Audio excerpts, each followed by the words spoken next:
Alright, boom, what's up, y'all? Welcome back. Gabe the Great back again for another video. Guys, I'm super excited. This morning I finished section 1 of my book. A lot of you guys know I'm working on a theory of everything. Initially I thought I wasn't going to work on it until like I turned 55 because I felt like something that big. Honestly, I did not feel qualified enough to talk about it. But you know, some people I was sharing some of what I was saying or what I was thinking about it with some people, and people was like, you need to write this book. So section 1 is out, the self of the overman. I'm super excited. I'm gonna tell you guys about that at the end, but right now I want to tell you guys something. I want to let you guys in on a little secret. Nigga, the courts are not winning against Donald Trump, bro. The courts are not gonna win against Donald Trump. And I'm going to tell you why the courts are not going to win against Donald Trump. Because judges care about what they look like, and Trump and his lawyers don't give a fuck about what they look like. Like, Trump and his team are openly defying court orders. And they always do. Why? Because a judge is going to, like, this is what I'm saying, bro. We do not have a system where innocent until proven guilty. We have a system where we intentionally delay guilt.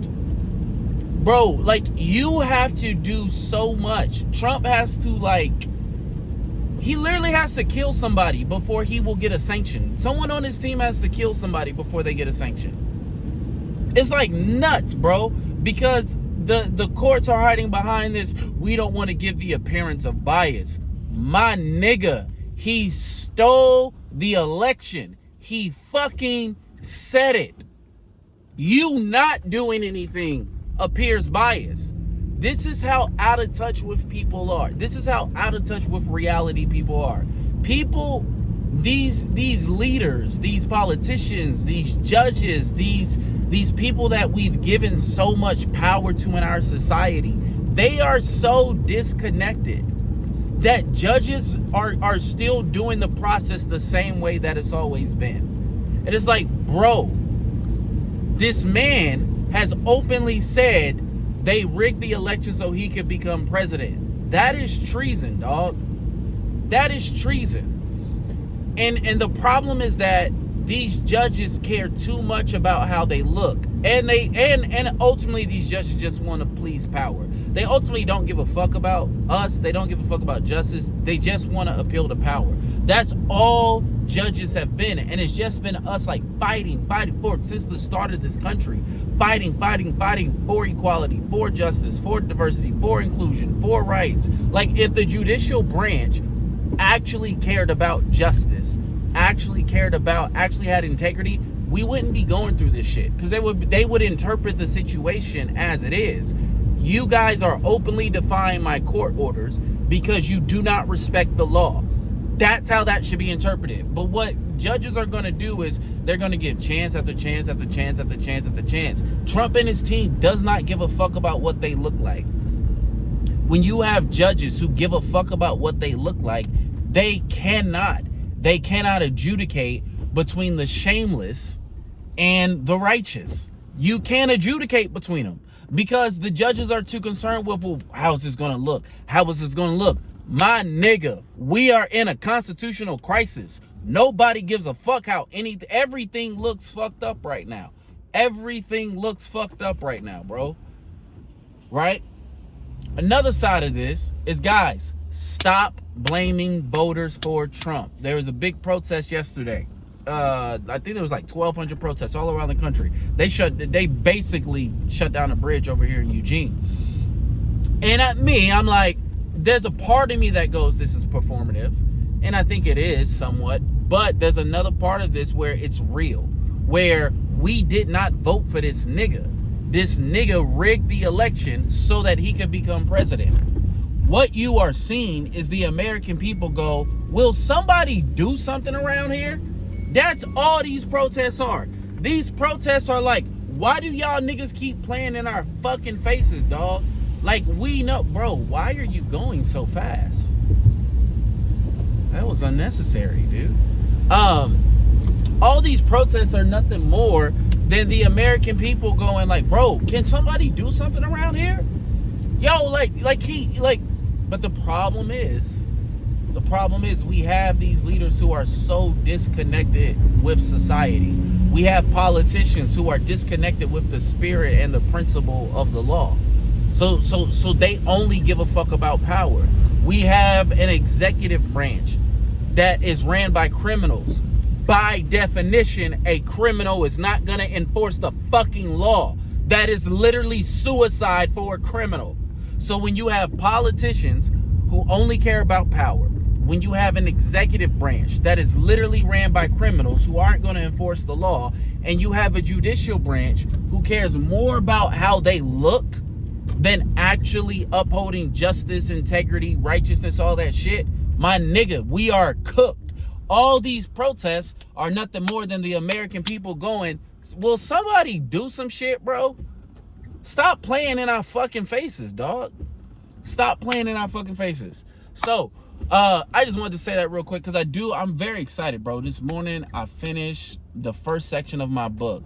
22,000 words.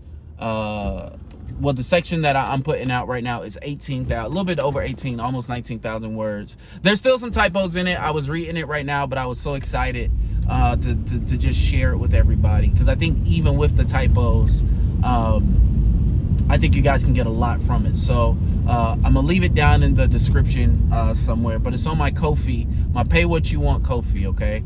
But to kind of explain what it is, I'm writing a book. It's called, the title of my book is called The Overman, and it's a theory of everything and a manual for leadership in the age of creation, which is what I think we're in right now. We're in the age of creation, an age of information. And what I explain in the book is that my theory of everything is that everything is broken down into three things: the self, society, and the unknown. And so in the intro, I kind of briefly break down what those three things are. You know, the self is comprised up of universal consciousness, the body, and your environment. These are what make you, you. Then you have society, and then you have the unknown. And I talk about how reality is a matrix between these three and how these three are constantly working on each other all the time to shape reality, to shape what you experience. And so I just finished my first section of the self, where I really break down those three things that make you, you, which is universal consciousness, the body, and the environment. And I'm super excited about it. It's like I said, it's about 19,000 words. Wrote it over the course of this week. Every day I got off work, I just wrote on it. Maybe a few weeks, maybe 2 weeks. But every day I got off work, I wrote on it, and I'm super excited about it. In there, I touch on a lot of things. So when we talk about universal consciousness, I talk about how consciousness doesn't originate with us and how humans are nothing more than the universe getting to know itself. That's what we are. We are the meaning makers of society, of the universe, not just of this planet, of the universe. We don't debate the name of Mars with any other beings in the universe. If we say Mars is Mars, then it's Mars, right? So and that universal consciousness part explains why we are constantly seeking meaning. The body, right? The body that's the battleground. That's where we are actualized, right? There is no self if there is no body. And I talk about how the brain is a part of the body, and the brain is a conscious limiting tool. Something that I'm probably going to explain a little bit more. I probably could have delve a little bit more into it with, like, actually that part is going to be saved for the end where I talk about drugs, but I talk about how the brain is a conscious limiting tool, and that the brain intentionally blocks out 99% of the information that it processes just for our survival. And about how everything you want to actualize, it must be done in the physical realm, right? If it's not accomplished in the physical reality through the body, then it's not real. And then I talk about the environment, right? I talk about how what is environment is changing. That society is a part of the environment, but it's man-made, and that can be changed. But there are other aspects to the environment, and the environment is changing. So for instance, the environment used to just be your physical land, your physical space, and that still affects who you are, right? If you grow up in a warm climate versus a cool climate, or near mountains, or in a city versus the rural area, like that's gonna change who you are, your values, and things like that. But now we are in an age in information, or in an age where it's not just where you physically are, but we now have digital space, and you can physically be in a safe environment, but digitally your mind has put you in this torturous echo chamber, and that your body can have very real reactions and consequences because of this new space, and that is now shaping who you are. And so I go into all these topics. I talk about family, I talk about child rearing, I talk about time itself, and how time is a part of the environment, and how the moment in time in which you're born, that shapes who you are, right? And so there's a lot in there. I think it really helps, and I think it really speaks to a lot of what's happening right now. So it's free. You don't got to buy it. I think I am going to eventually give the whole book away for free. I'm going to leave like a little donation thing in the back. If you want to donate to me, if you find value from it, there'll be a space where you can donate from me. But right now it's on my Pay What You Want Ko-fi. That does cost money, but you can join that for as little as $2. Just pay what you want, whatever you want to give, whatever you don't want to give. I don't really care. I'm gonna do this shit regardless whether you guys give or not. But it'd be great if you niggas could make it so where that I could do this for a living. So pay what you want, man. Support me.